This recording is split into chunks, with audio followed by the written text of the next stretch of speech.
Msiharas. Mwache. Wacha kwa. Msimpige. Hapana. Mwache kumhandle. This video captures the dramatic moments when one Jimmy Irungu, a resident of Embu, was forcefully apprehended by police officers and bundled into a waiting van. Irungu is alleged to be a key financier of the Gen Z protest that recently rocked Kirinyaga and Embu counties, drawing widespread attention to the youth-led demonstrations against government policies. Clear, make it clear. This is karibia hapo. Tunachukua. This is harassment. Wewe. Yes, total harassment. Harassment. Mnaharasa ni nini mnamharasa? Mpaka tunatuma zote. Nairobi gossip, Embu online kila mtu. Total harassment. This is harassment. Hebu nitumie kwanza Nairobi gossip. Kila mtu. Look at the government. This is what the government has to offer. This is what the government has to offer. You're supposed to be here to protect us. Unlawful treatment of citizens.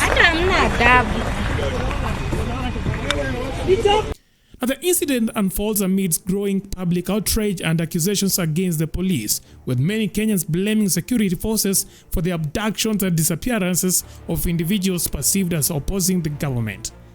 The National Police Service is not involved in any case of abduction.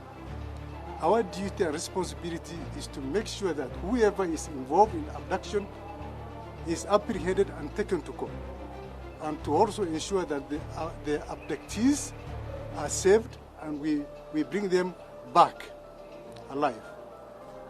We have received a couple of complaints that certain peoples have been abducted, including the so-called the Kitengela 3. We have taken upon ourselves to ensure that the matter is investigated. While the government continues to deny any involvement in these incidents, Senator Okiya Omutatah has openly accused security forces of colluding with the executive to orchestrate these abductions, raising serious concerns about the state of human rights and accountability in the country.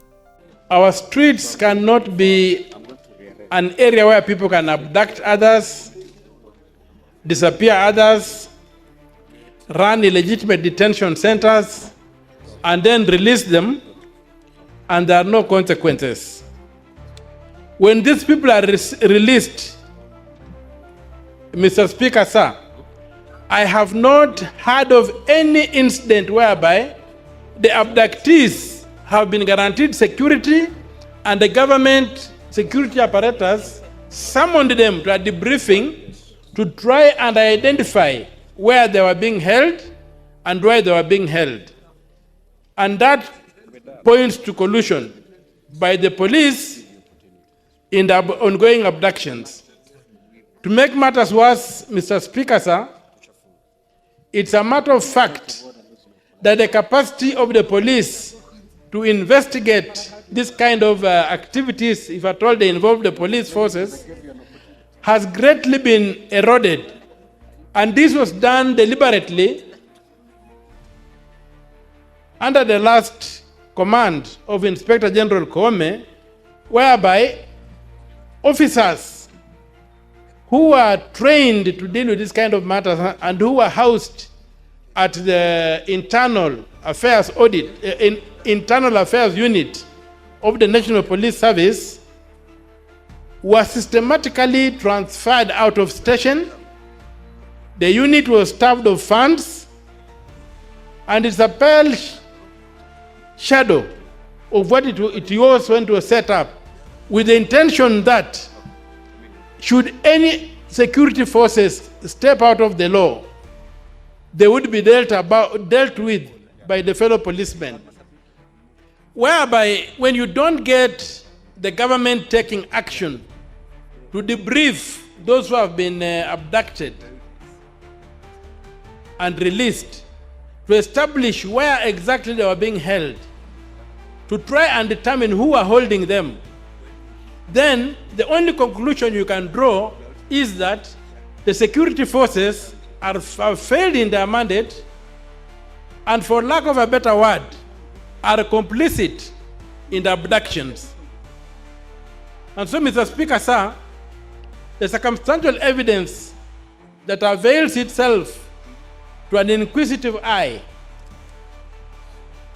is that our abductions are being conducted either by the police or with the full knowledge of the police command. And what is the point of order, Senator Fernandez? Interjection.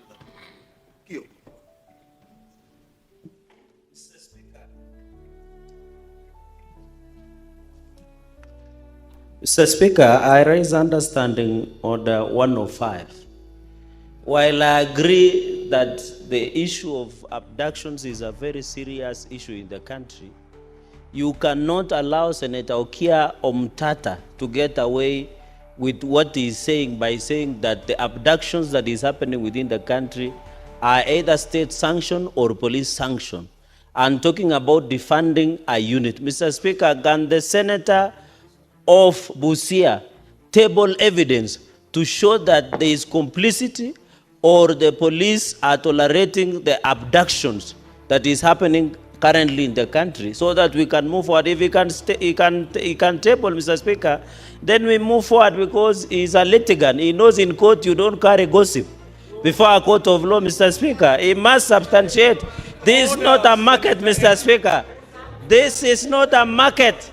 This is not a marketplace, Mr. Speaker, where you bring the gossip, Mr. Speaker.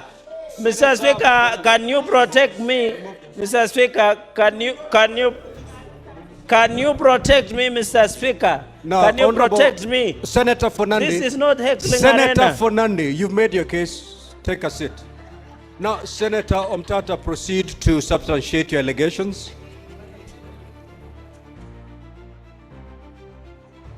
To who? To inform who? Who? Just let Senator Omutatah proceed to substantiate.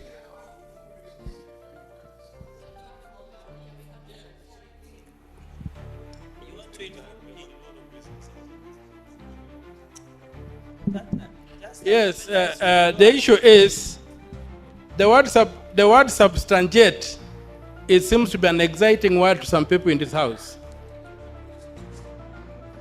When I submitted, I said circumstantial evidence, and I pointed to the circumstantial evidence that I was saying should not be ignored. The circumstantial evidence that none of the people who have been abducted and released has been called to the police for debriefing to establish what has happened. Number two, it's a statement of fact, and there have even been complaints about the funding of the internal affairs unit of the police. Point number three, the internal affairs unit has had its officers transferred, and this happened under Inspector General Kome. So, as far as I'm concerned, you don't substantiate the obvious. You cannot table evidence that something did not happen. You cannot. Yes. I'm not exchanging. I'm talking to the chair. I'm choosing not to listen to a heckler. In charge of this house, and if you need protection, just proceed. Mr. Speaker, sir, thank you very much. The issue is, I cannot substantiate what did not happen. I said the police have never called any of the people who are abducted and released to a debriefing for them to tell them where have these people been. The only thing that can happen is for Senator Cherargei to come up with evidence that the police have done that. When I say it has never happened, you cannot ask me to substantiate what never happened. No, you are I'm a clever man. So,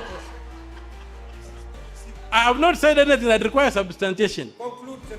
So, Mr. Speaker, sir, the issues of abductions are very serious matters, and we need, as a house, maybe to have a special sitting where we can summon our security forces, because recently it was reported in the media that the Inspector General of Police said he was not aware of who was abducting people. Yes. So we need them to be summoned to this house to come and tell us why the police has lost control of the security of this country. Your 3 minutes time is up. Thank you, Mr. Speaker, sir. I have nothing else to submit. I'm happy to see the majority leader very calm. Now,